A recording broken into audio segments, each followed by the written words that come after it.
Whilst on a recent training day with the North Devon Police Dog section, I was lucky enough to witness and play a role in some of their exercises. In a mock-up caravan site at Chivenor, we hid 3 items: a knuckle duster, a wallet and a blunt instrument. All the items contained human scent, and it was the dog's job to sniff them out.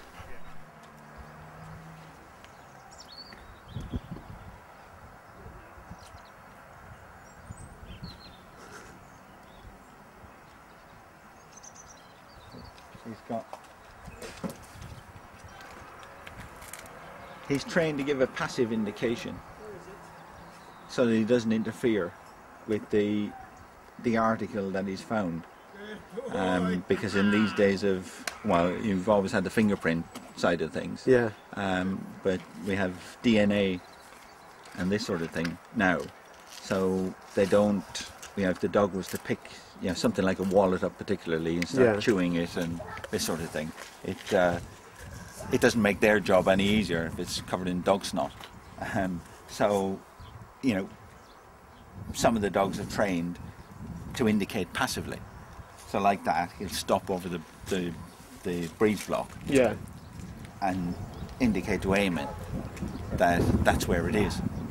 Some of them will sit or lie down, and if that's what they're happy doing, you try all these things and you find out what the dog is happiest doing. Yeah. And if they readily do that, then there's no point in changing it. See his reaction just there.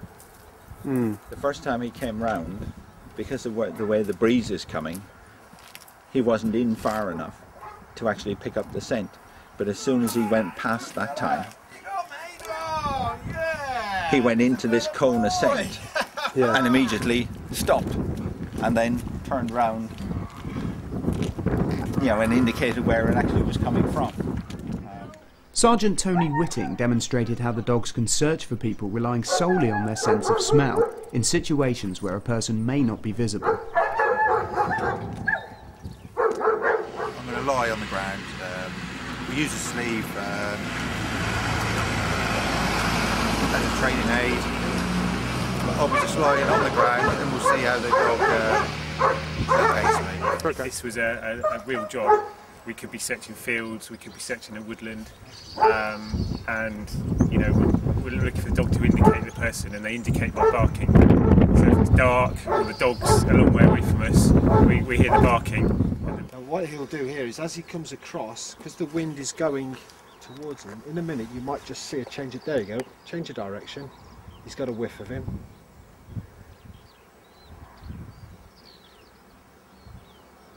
He's barking at him.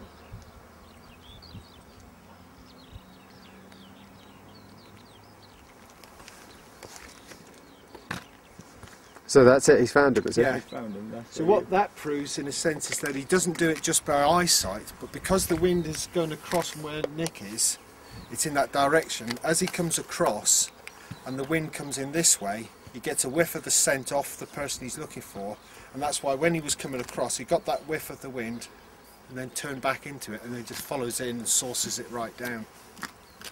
And that's what he's done there. Another vital role for a police dog is the ability to detain criminals.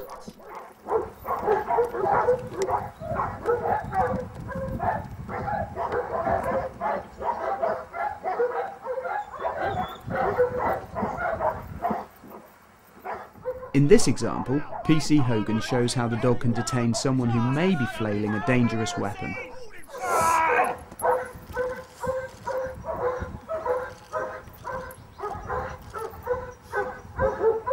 It is also important for a dog to know when to back off.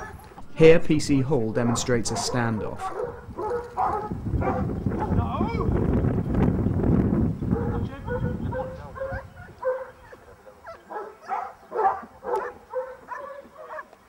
On this exercise, the dog has to react differently because the person he's after is not continuing to run. It's what we call a standoff. So the dog has to understand the difference between detaining, which if the person is still running he's allowed to do, and the difference between the person stopping and is not a perceived threat. So what the dog does then is that he has to stop and he can bark at them. And from an operational point of view, if you're doing something like that at night and you can't necessarily see the dog, at least you can hear it.